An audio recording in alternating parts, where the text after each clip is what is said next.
और वो प्रश्न मैं आपके सामने खोलना चाहता हूं। बात ऐसी है कि हमारे देश में 15 अगस्त 1947 को सत्ता हस्तांतरित तो हो गई, आजादी नहीं आई, स्वतंत्रता नहीं आई इस देश में। 15 अगस्त 1947 को गोरे अंग्रेजों से काले अंग्रेजों को सत्ता का हस्तांतरण हो गया। स्वतंत्रता नहीं आई, आजादी नहीं आई, क्योंकि स्वतंत्रता का मतलब है अपने तंत्र में जीना, आजादी का मतलब है अपनी व्यवस्थाओं में जीना। स्वदेश माने अपने देश की व्यवस्थाओं में जीना, अपने तंत्र की व्यवस्थाओं में जीना, तब हम स्वतंत्रता की बात कर सकते हैं। लेकिन आजादी के 60 साल के बाद तो एक भी तंत्र ऐसा बना नहीं इस देश में जो अपना हो। जिस संसद से कानून पारित होते हैं वो संसद अंग्रेजों की बनाई हुई है, वो अपनी कहां है?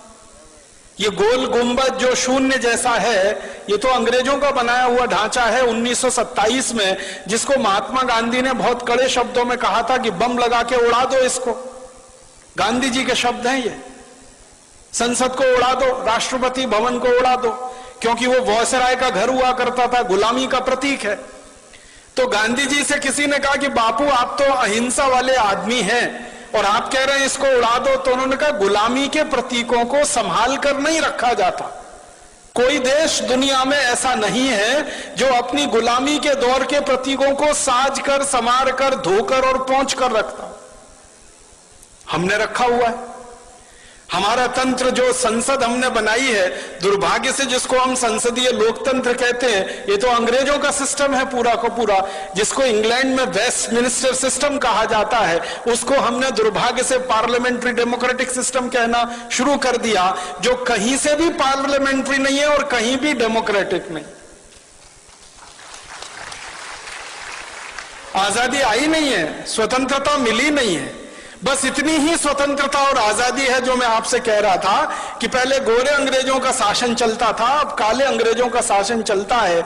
व्यवस्थाएं सबकी सब वही हैं, कानून सबके सब वही हैं, नीतियां सबकी सब वही हैं। सब कुछ अंग्रेजों के जमाने का आज भी चल रहा है इस देश में। इसलिए हमको आज भारत स्वाभिमान की तरफ से स्वदेशी की बात फिर करनी पड़ रही है, क्योंकि सब कुछ अधूरा है 15 अगस्त 1947 के बाद। मैं आपको बहुत दुख के साथ एक बताना चाहता हूं, अंग्रेजों ने भारत को गुलाम बनाया और भारत जैसे 50 देशों को गुलाम बनाया। उनमें से कुछ देश हैं जैसे कनाडा है, ऑस्ट्रेलिया है, न्यूजीलैंड है, ये एक ग्रुप के देश हैं। भारत है, पाकिस्तान है, बांग्लादेश है, ये दूसरे ग्रुप के देश हैं। मॉरिशस है, श्रीलंका, ये तीसरे ग्रुप के देश हैं। ये ग्रुपिंग किस तरह की है? अंग्रेजों ने 3 तरह के देश गुलाम बना के रखे थे। एक देश को अंग्रेज कहा करते थे self governing colonies. Self governing colonies में ये था कनाडा, ऑस्ट्रेलिया, न्यूजीलैंड, ये अंग्रेजों का गुलाम था, लेकिन इनकी कैटेगरी थी सेल्फ गवर्निंग कॉलोनीज। माने वो देश कुछ कुछ अपने हित के कानून खुद भी बना सकते थे, लेकिन ज्यादा कानून अंग्रेज बनाते थे। दूसरे ग्रुप में श्रीलंका, मॉरिशस जैसे देश थे, जिनको क्राउन कॉलोनीज कहा जाता था उस जमाने में। क्राउन कॉलोनीज में श्रीलंका था, मॉरिशस था, ये सूरीनाम वगैरह ये देश थे। और तीसरा था डिपेंडिंग कॉलोनीज, उनमें भारत, पाकिस्तान वगैरह वगैरह थे। डिपेंडिंग कॉलोनीज सबसे खराब गुलामी का ढांचा था, सबसे खराब गुलामी का। उसमें क्या होता था कि आपको अपने हाथों, अपने देश के लिए, अपनी व्यवस्थाओं के लिए कुछ भी करने का अधिकार ही नहीं है। सब कुछ अंग्रेजों के पास है, आप तो उनके पूरे डिपेंडेंट हैं। तो वो हम डिपेंडेंट अंग्रेजों के हो गए, क्योंकि हमारे यहाँ गुलामी आ गई और वो हमारी कुछ छोटी मोटी गलतियों से आ गई। ईस्ट इंडिया कंपनी यहाँ व्यापार करने के लिए घुस गई।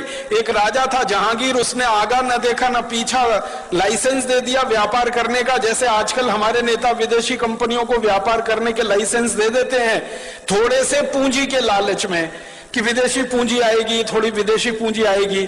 इन मूर्ख नेताओं को यह नहीं मालूम है कि बाहर के बोतल के दिए हुए खून से कोई मरीज जिंदा नहीं बचता। अगर किसी व्यक्ति का खून बनना बंद हो जाए, अगर किसी देश में पूंजी का उत्पादन होना बंद हो जाए, तो बाहर की पूंजी लाकर किसी देश का विकास नहीं हो सकता। जैसे किसी मरीज के शरीर में खून बनना बंद हो जाए तो बोतल का खून चढ़ाकर कितने दिन जिंदा रखेंगे आप उस मरीज को? आखिर उसको आज नहीं तो कल अपना खून बनाना ही पड़ेगा, तभी वो जिंदा रहेगा। वैसे ही पूंजी की जरूरत है तो पूंजी उत्पादन का तरीका बढ़ाना पड़ेगा, बनाना पड़ेगा, न कि ये कि हम भीख मांग के हमेशा पूंजी लाएंगे। तो विदेशी पूंजी पर आधारित ये देश बनाने के चक्कर में सारे दरवाजे खोल दिए। आजादी मिलने के 50 साल भी पूरे नहीं हुए, सारे दरवाजे फिर खुल गए। फिर से विदेशी कंपनियों का स्वागत है। ग्लोबलाइजेशन है, लिबरलाइजेशन है, प्राइवेटाइजेशन है, हजारों कंपनियों को बुलाया जा रहा है।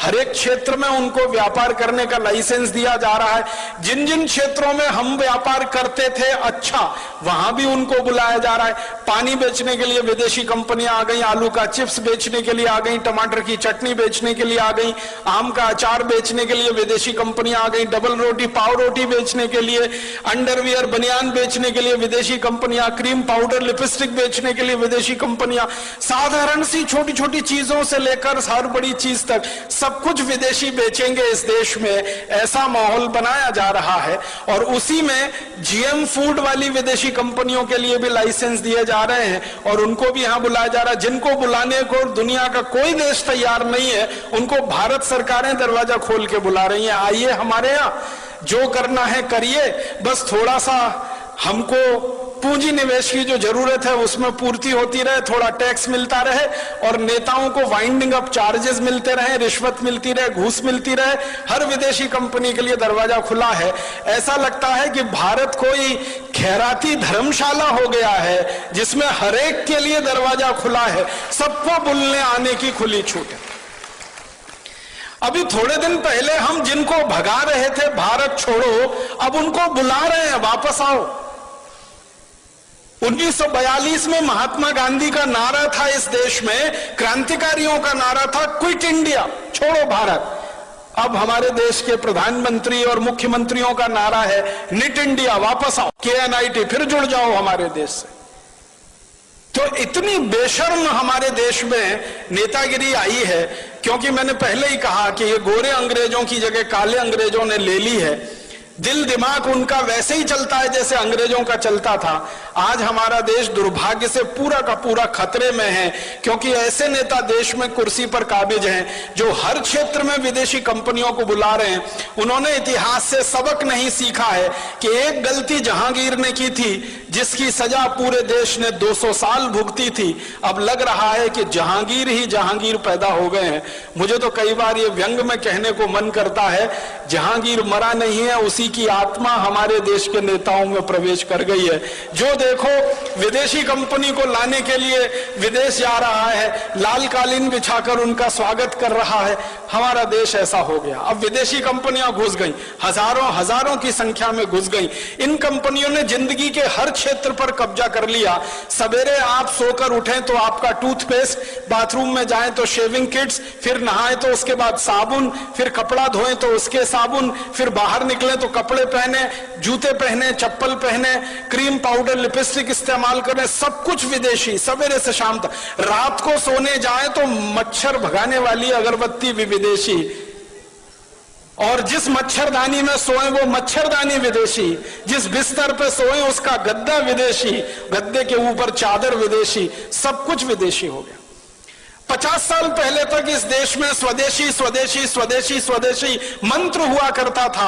आज इस देश के नेताओं ने विदेशी विदेशी विदेशी सब बना दिया। तो आजादी के 60-62 साल में हर क्षेत्र में विदेशीकरण जब हो रहा हो तब स्वदेशी की बात करनी ही पड़ेगी। और आजादी के 60-62 सालों में जब हर क्षेत्र में परावलंबन बढ़ रहा हो तो हमें फिर स्वावलंबन की बात करनी ही पड़ेगी। इसलिए स्वदेशी से स्वावलंबन की बात आज हमें करनी पड़ रही है। मैं आपको एक बहुत खराब बात कहना चाहता हूं, लेकिन वो आपको जानना जरूरी है एक सच के रूप में। हमारे देश में आजादी जब आने के लिए आंदोलन चल रहा था, संघर्ष चल रहा था, तो नेताओं के 2 वर्ग थे।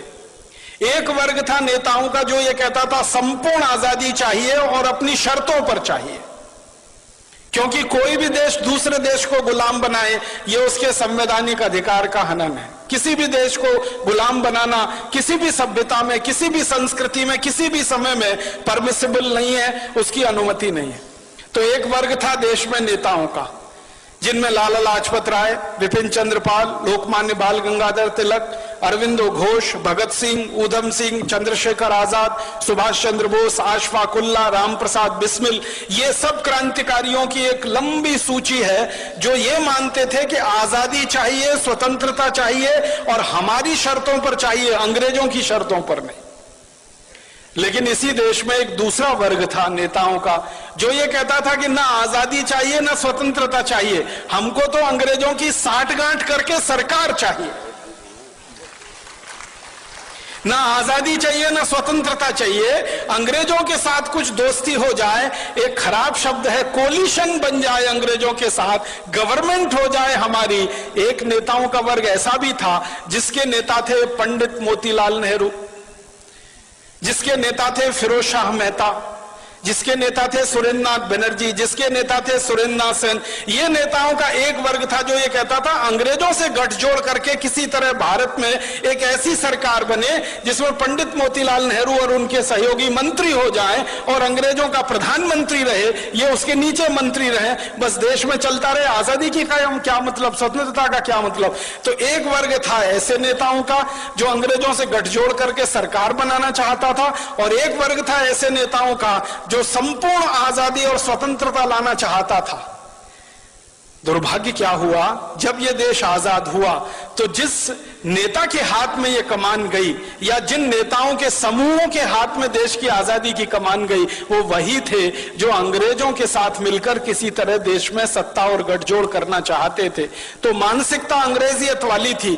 तो आजादी मिलते ही उन्होंने देश में वो कुछ भी नहीं किया जो होना चाहिए था आजादी के तुरंत बाद। हमारी भाषा विदेशी हो गई क्योंकि हम गुलाम थे।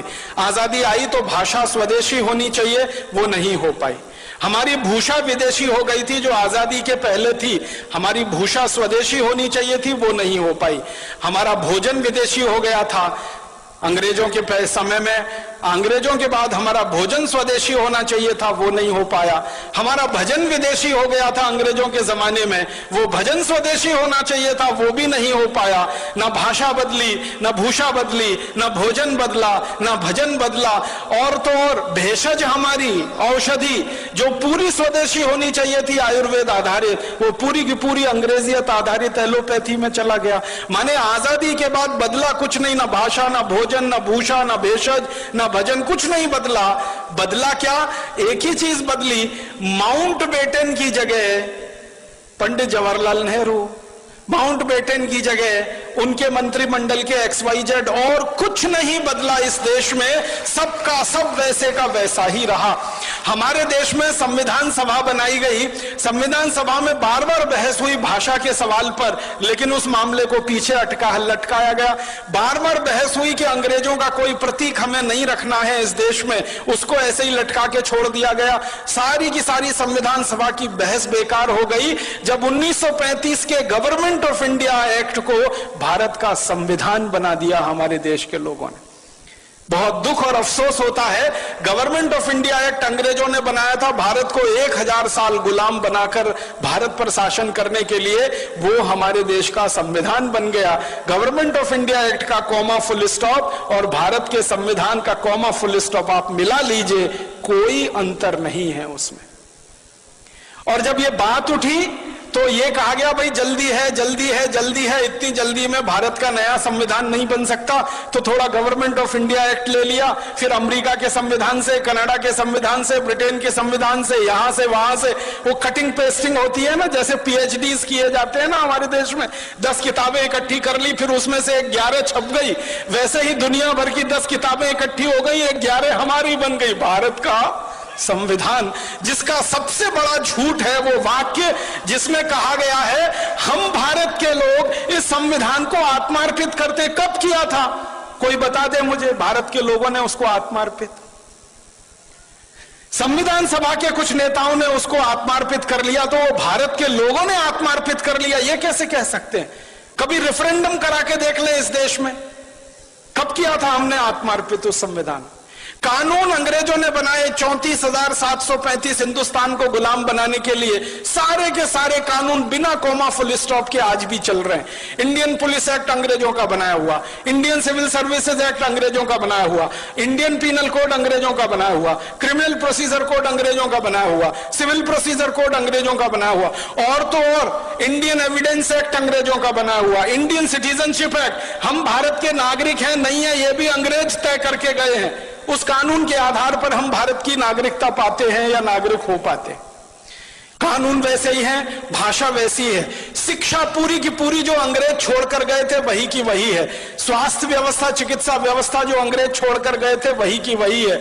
हमारे देश की एक भी व्यवस्था नहीं बदली है सिवाय एक नाम बदलने के, कि जहां पहले माउंटबेटन का नाम होता था, कर्जन का नाम होता था, लिलिथगो का नाम होता था, वॉरेन हेस्टिंग्स का नाम था, क्लाइव का नाम था, वहां पर अब हमारे हिंदुस्तान के कुछ देशी नाम आ गए। व्यवस्था सब की सब वही है। और तो और मैं आपको एक शर्म की बात बता रहा हूं, आजादी मिलने के 50 साल बाद तक हिंदुस्तान की संसद में बजट शाम को पेश होता था, शाम को 5 बजे। आजादी मिलने के 50 साल बाद तक। क्यों? जब हमारी संसद में शाम के 5 बजते हैं तो लंदन की संसद में सवेरे के 11:30 बजते हैं। ब्रिटिश संसद में सवेरे 11:30 बजे किसी को सुनना हो बजट तो अंग्रेज सुन सके, इसके लिए आजादी मिलने के 50 साल बाद तक, सन 1997 तक बजट शाम को 5 बजे आता रहा। इतनी गुलामी में यह देश रहा है, इतनी गुलामी। अंग्रेजों ने वंदे मातरम को बैन कर दिया था हमारे देश में। आजादी मिलने के 50 साल बाद तक हमारे देश की संसद में वंदे मातरम नहीं गाया जा सका। ये शर्म की बातें हैं हम सबके लिए। तो इसलिए हमारा मानना है, कम से कम मेरा तो मानना है, आजादी आई नहीं है, स्वतंत्र, कम से कम मेरा तो मानना है, आजादी आई नहीं है, स्वतंत्रता मिली नहीं है, सत्ता का हस्तांतरण हो गया, गोरे अंग्रेज चले गए, काले अंग्रेज आ गए, देश वैसे ही चल रहा है, व्यवस्था वैसे ही चल रही है। इसलिए न किसानों की हालत सुधरती है, न मजदूरों की हालत सुधरती है, न गरीबों की हालत सुधरती है, न मजलूमों की हालत सुधरती है। क्योंकि ये व्यवस्था जो आज चल रही है ये तो अंग्रेजों ने बनाई थी लूट के लिए, खसोट के लिए, बर्बादी के लिए। आजादी मिलने के बाद अगर व्यवस्था वही चलेगी और आप ये कहो लूट ना हो, तब तो ये होने वाला नहीं है। लूट तो इस व्यवस्था का मुख्य आधार है। पहले अंग्रेज लूटते थे, अब हमारे ही काले अंग्रेज लूटते हैं इस देश को। पहले अंग्रेज लूटते थे इस देश को और लाखों करोड़ों रुपया लंदन लेके जाते थे। एक अंग्रेज का जानकारी देके मैं खत्म कर रहा हूं। रॉबर्ट क्लाइव नाम का एक अंग्रेज था, हिंदुस्तान आया, बंगाल का राजा बन गया, गवर्नर हो गया, लूटना शुरू किया उसने कलकत्ता नाम के शहर को। 7-8 साल लूटा, लूटने के बाद सारा माल लेके लंदन गया। ब्रिटिश पार्लियामेंट में उसकी शिकायत हो गई। कई लोगों ने उसकी शिकायत की कि इसने बहुत अत्याचार किए हैं भारत में और लूट मचाई है, तो उसके खिलाफ मुकदमा चला। वो अंग्रेजों का पहला और आखिरी अधिकारी था जिसके खिलाफ मुकदमा ब्रिटिश पार्लियामेंट में चला। तो एमपीस कुछ खड़े हो गए और उससे पूछने लगे, भाई तुमने क्या लूटा है, कितना लूटा है? तो कहता है कि मैंने जितना भी लूटा है उसका आकलन तो नहीं किया है, लेकिन भारत से लाने के लिए पानी के मुझे 900 जहाज लगे, 900 शिप्स भर के मैं सोना, चांदी, हीरा जवाहरात कलकत्ता से लूट कर लाया। तो फिर एक अंग्रेज पूछता है इसका वैल्यू बताओ, तो कहता है रफली 1000 मिलियन स्टर्लिंग पाउंड्स। एक अंग्रेज इतना लूट के ले गया, लंदन में उसने जमा कर लिया। तो ये तो अंग्रेज था जो विदेश से आया और हिंदुस्तान को लूट कर ले गया। अब काले अंग्रेजों ने इस देश का 72,80,000 करोड़ रुपए पिछले 60 साल में लूटा है और स्विट्जरलैंड की बैंकों में जमा कर रखा है। आप बताइए इनमें और अंग्रेजों में क्या फर्क है? तो इसलिए इन काले अंग्रेजों के खिलाफ ऐसी ही लड़ाई लड़नी पड़ेगी जो गोरे अंग्रेजों के खिलाफ लड़नी पड़ी थी। इन काले अंग्रेजों को हिंदुस्तान से ऐसे ही भगाना पड़ेगा जैसे कभी अंग्रेजों को भगाना पड़ा था, और इस व्यवस्थाओं को खत्म कर देना पड़ेगा जो अंग्रेज हमारे यहाँ छोड़कर चले गए हैं।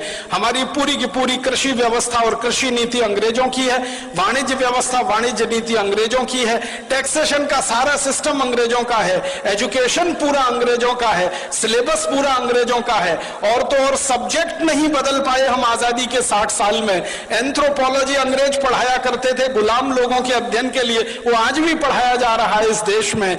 तो बहुत शर्म है हम सबको अपने आप पर और अफसोस है, इसलिए हमें स्वदेशी की बात, स्वावलंबन की बात फिर कहनी पड़ रही है आजादी के 62 साल में। और एक अधूरी लड़ाई जो छूट गई 1947 15 अगस्त में, वो अधूरी लड़ाई को हमें पूरा करना है। स्वतंत्रता हमें लानी है, स्वराज्य की स्थापना हमें करनी है, स्वदेशी को लाना है, स्वराज्य और स्वदेशी को लाकर ऐसा एक तंत्र बनाना है जो सुजलाम सुफलाम भारत का प्रतीक बने। ये बोलकर आप सभी का आभार, बहुत धन्यवाद। दोस्तों, सबसे पहले तो चैनल सब्सक्राइब करें, फिर लाइक, कमेंट और शेयर करें। और हाँ, हमारा एंड्रॉयड ऐप डाउनलोड करना ना भूलें। दोस्तों, सबसे पहले तो चैनल सब्सक्राइब करें, फिर लाइक, कमेंट और शेयर करें। और हाँ, हमारा एंड्रॉयड ऐप डाउनलोड करना ना भूलें।